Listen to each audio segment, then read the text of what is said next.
तो जय हिंद साथियों, स्वागत है आप सभी को एक नई वीडियो में। तो आज के इस वीडियो में हम लोग क्लास 12वीं का हिंदी का ऑब्जेक्टिव और सब्जेक्टिव क्वेश्चन को हम लोग करने वाले हैं।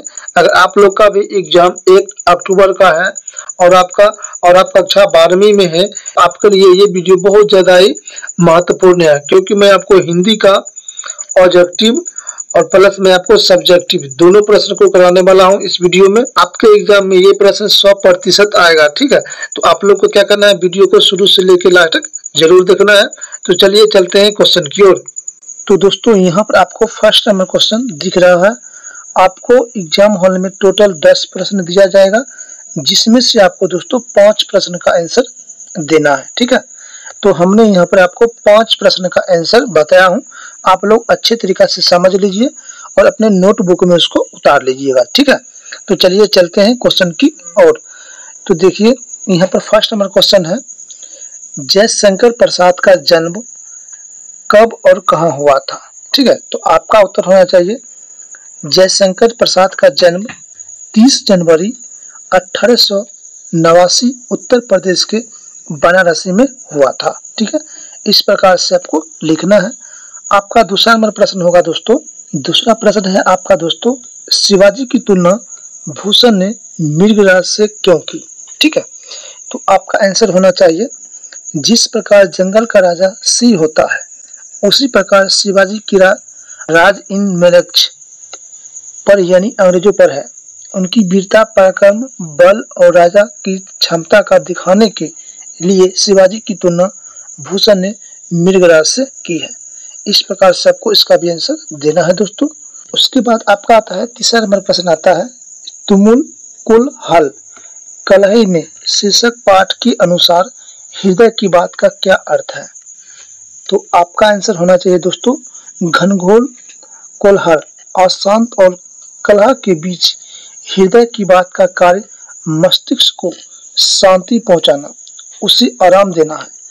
मस्तिष्क जब विचार के कोलाहल से घिर जाता है तो हृदय की बात उसे आराम देता है। हृदय कोमल भावनाओं का प्रतीक है, जो मस्तिष्क को विचारों को कोलाहल से दूर करता है। ठीक है, इस प्रकार से आपको तीसरा का आंसर देना है। आपका अगला नंबर क्वेश्चन है, कबीर कानी रखे नहीं से क्या तात्पर्य है। तो आपका आंसर होना चाहिए, कबीर कानी रखे से क्या तात्पर्य है। कबीर ने भगवान को भक्ति को ही महत्व दिया है। उनके लिए 4 वर्ण शर्म और 6 दर्शन को कोई महत्व नहीं है। ठीक है, आपका 5वां नंबर प्रश्न है, भक्त कवि तुलसीदास को किस वस्तु की भूखे हैं। तो आपका आंसर होना चाहिए, तुलसी को अमृत रूप निर्मल भक्ति की भूखे हैं। क्या है, तुलसी अमृत रूप निर्मल भक्ति के भूखे हैं। ठीक है, आपका अगला नंबर प्रश्न है, एक सप्ताह के छुट्टी के लिए अपने प्रधानाचार्य के पास एक आवेदन पत्र लिखे। तो मैंने दोस्तों आप लोगों के लिए यहाँ पर बहुत ही अच्छे तरीका से आपको लिख दिया हूँ। आपको अच्छे तरीका से क्या होगा, इसको उतार लीजिए और अपने एग्जाम में जाकर इसको लिख डालिए। ठीक है, इस प्रकार आपको लिखना है। आपका होगा दूसरा का आंसर है। ठीक है, उसके बाद आपका आता है दोस्तों तीसरा प्रश्न आता है, निम्नलिखित प्रश्नों में से किन्हीं 2 प्रश्नों का उत्तर देना है।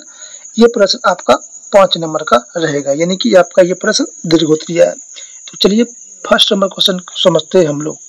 आपका फर्स्ट नंबर क्वेश्चन है यहाँ पर, प्रतिवृत्ति मार्ग और निवृत्ति मार्ग क्या है। तो इसके लिए हमने यहाँ पर आपको लिख दिया हूँ, प्रतिवृत्ति मार्ग क्या है और निवृत्ति मार्ग क्या है। अच्छे तरीका से आपको इसको अच्छे तरीका से लिख लेना है। तो दूसरा नंबर प्रश्न आता है, मैं आपको बताना चाहती हूँ कि विपत्ति व्यक्ति को पूर्ण बनाने वाली होती है। इस कथन का अभिप्राय स्पष्ट करें। ठीक है, तो आपको लिखना है यहाँ पर इस प्रकार लिखना है दोस्तों, ताकि आपको अच्छे से समझ आ जाए। ठीक है, तो देखिए लिखना होगा आपको इस प्रकार से। ठीक है, अच्छे तरीका से आप लोग देख लीजिए और इसको लिख दीजिए और एग्जाम में जाकर दोस्तों अच्छे तरीका से इसको लिखिएगा, ताकि आपको बहुत ही अच्छे तरीका से मार्क मिल सके। ठीक है, हमने आपको सब्जेक्टिव करवा दिया हूँ। अब चलते हैं दोस्तों ऑब्जेक्टिव की ओर चलते हैं। तो दोस्तों ये है हिंदी का ऑब्जेक्टिव है। ठीक है, आपको यहाँ पर घबराना नहीं है, क्योंकि मंथली एग्जाम जो भी स्टूडेंट का होता है तो उसका जो होता है सीरियल एक ही होता है। जैसे कि यहाँ ए का आपका बी है और 2 का आपका ए है, 3 का डी है। तो इसी प्रकार सभी स्टूडेंट का यही रहेगा, सीरियल चेंज नहीं होता है। ठीक है, इसके लिए आपको घबराना नहीं है, आपको जैसे बता रहा हूँ ऐसे आपको एग्जाम में जाकर लिखना है। ठीक है दोस्तों, तो यहाँ पर देखिए 1 का हो जाएगा बी, 2 का हो जाएगा ए, 3 का हो जाएगा डी और 4 का हो जाएगा सी, 5 का डी और 6 का बी हो जाएगा। ठीक है, उसके बाद 16 का हो जाएगा बी, 17 का डी, 18 का सी, 19 का सी और आपका 20 का सी और 21 का ए हो जाएगा। ठीक है, इस प्रकार से आपको लिखना है, मैं ऑब्जेक्टिव करवा रहा हूँ। ठीक है, उसके बाद दोस्तों 7 का हो जाएगा ए, 8 का सी, 9 का बी, 10 का बी, 11 का डी,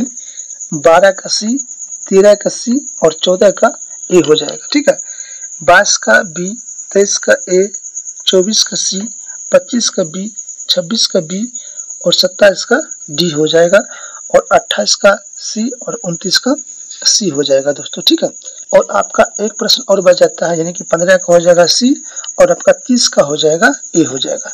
तो इस प्रकार दोस्तों हमने आपको सब्जेक्टिव और प्लस ऑब्जेक्टिव दोनों प्रश्न को हमने बहुत ही अच्छे तरीका से बता दिया हूँ।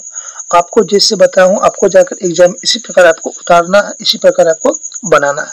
ठीक है, और आपका मार्क 40-45 मार्क आपको अच्छे तरीका से मिल जाएगा। ठीक है दोस्तों, तो आशा करता हूँ आप लोग को क्लास पसंद आया होगा।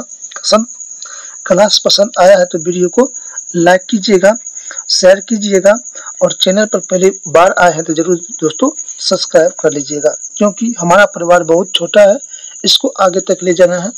तो आप लोग जरूर इस वीडियो को शेयर कीजिएगा और परिवार को आगे बढ़ाइए। ठीक है, तो मिलते हैं किसी अगले वीडियो में, तब तक के लिए नमस्कार दोस्तों, वंदे मातरम।